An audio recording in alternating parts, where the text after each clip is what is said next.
On the night of 18th August 2017, shortly before 11 p.m., NASA presidential candidate Raila Odinga, his running mate Kalonzo Musyoka, Chief Agent Musalia Mudavadi, and a host of advocates swiftly made their way to the Supreme Court, accompanying trucks that ferried documents for filing what would turn out to be a historic presidential petition.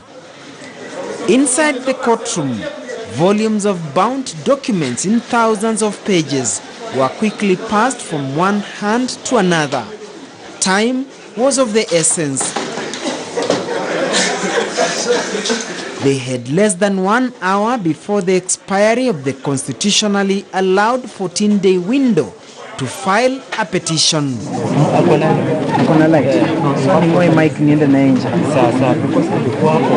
And before midnight, they had accomplished their mission. Raila Amolo Odinga, the challenger, made perhaps his shortest ever media address. We have had to work very hard over this period of time to compile our petition. It has been received by the Registrar of the High Court and stamped the Supreme Court. The Registrar of the Supreme Court at 11:32 p.m. and as registered as the presidential petition number 1 of 2017. NASA's lead counsel was Senator James Agri Bob Orengo, senior counsel, who would be leading a legal team of more than 25 advocates. And therefore,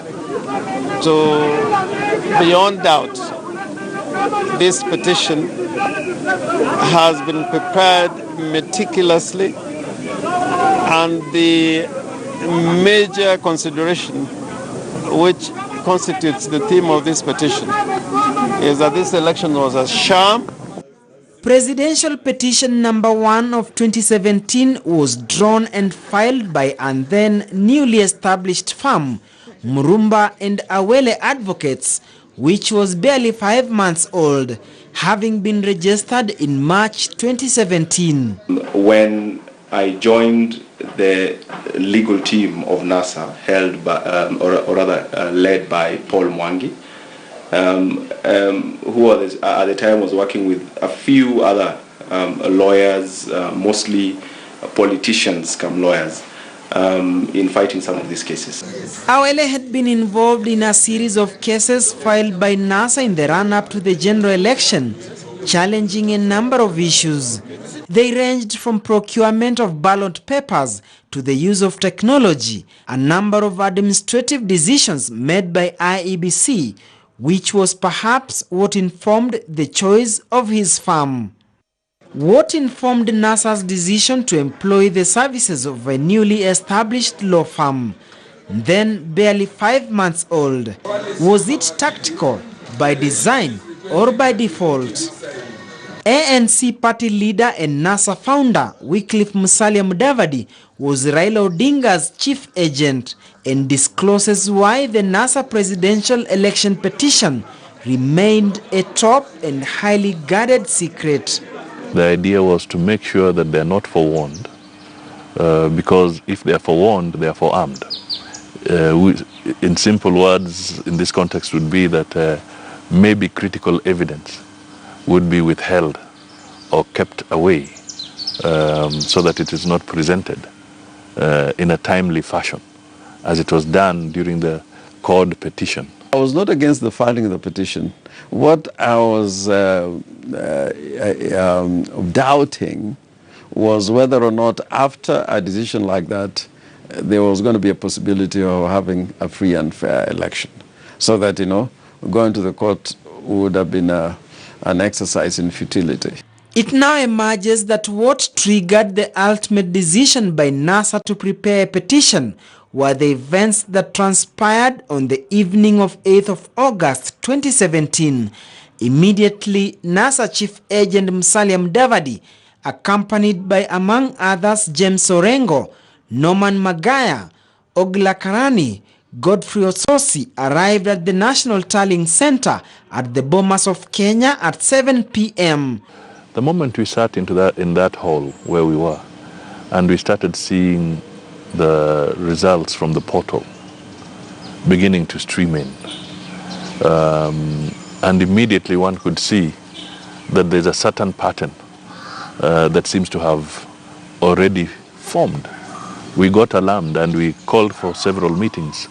So I continued demanding for data, that for the polling stations that have been sent so far, can we have a listing of the polling stations which are unable to send the graphical data? And Mr. Muhati could not give it to me. He referred me to the CEO, Chiloba. When I went to Chiloba, Chiloba said, you need to write a letter making the request. So I went back to my bosses, Honorable Mudavadi and Honorable Orengo, and told them there is something mysterious happening. It now emerges that NASA's main hope was the tips from the slain IEBC IT expert, Chris Musando, when NASA's representative Godfrey Ososi flew to Dubai alongside other presidential candidates' representatives to inspect the printing of ballot materials at Al Ghurair. One of the things I remembered Musando telling me, you know, you would take a picture of the form 34A or 34B and 34C and transmit it simultaneously with the text results. After losing their petition on a technicality in 2013, Raila Odinga and Kalonzo Musyoka had repeatedly announced that never again would they ever lodge a petition at the Supreme Court. So what changed? What sparked NASA's resolve to challenge Jubilee's win? Actually, it was the quest for electoral justice. You know, the whole idea that we want the Kenyan vote to count at all times.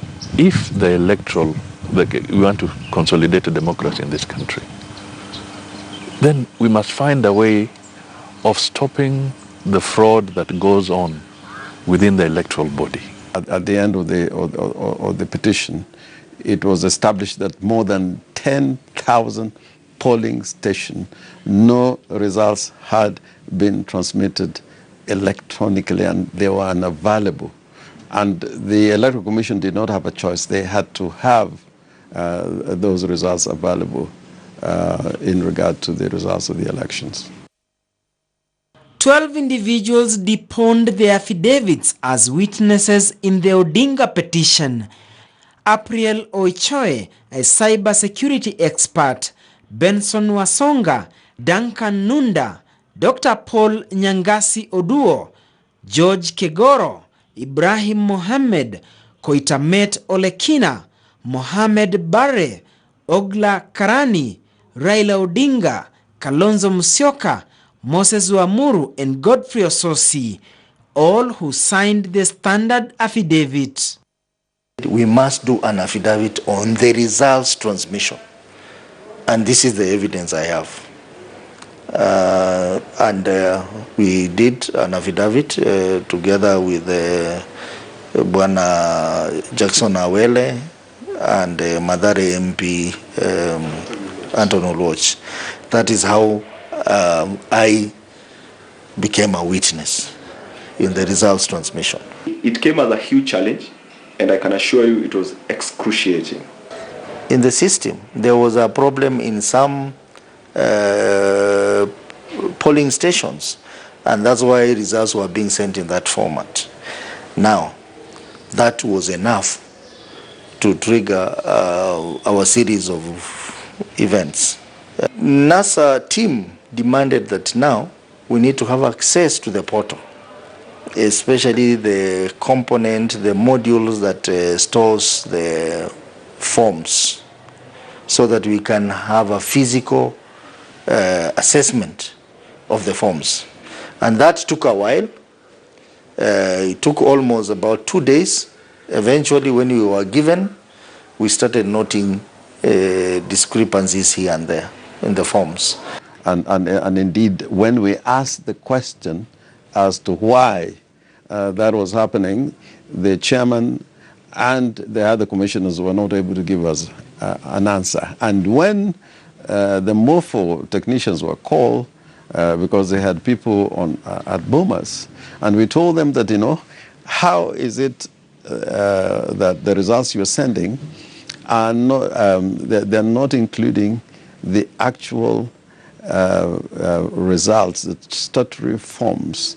And he said, the equipment was not able to send the text together with the statutory documents showing the results at the same time.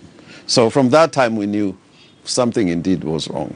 What followed was a lethal legal battle before the Chief Justice David Maraga led Supreme Court bench, a battle of wits, pitting NASA versus IEBC, its chairman Wanyonyi Wafula Chebukati, and President Uhuru Kenyatta's legal teams. We knew and we had studied our colleagues from the other side, and most of them had adopted a very bellicose and boisterous way of doing the matter. The same way they had done it in 2013, and we had seen that attitude in 2017.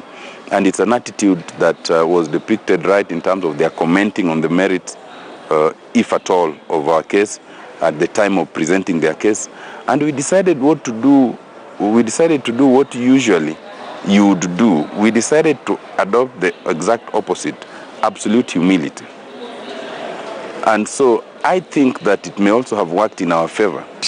Our team of legal experts and researchers did a good job because, and even the presentation in court, because as they presented it, it now became apparent that the IEBC had not conducted the election in accordance with the Constitution. There are those who are doing the legal research, because the timelines were such that you had to be ready with everything.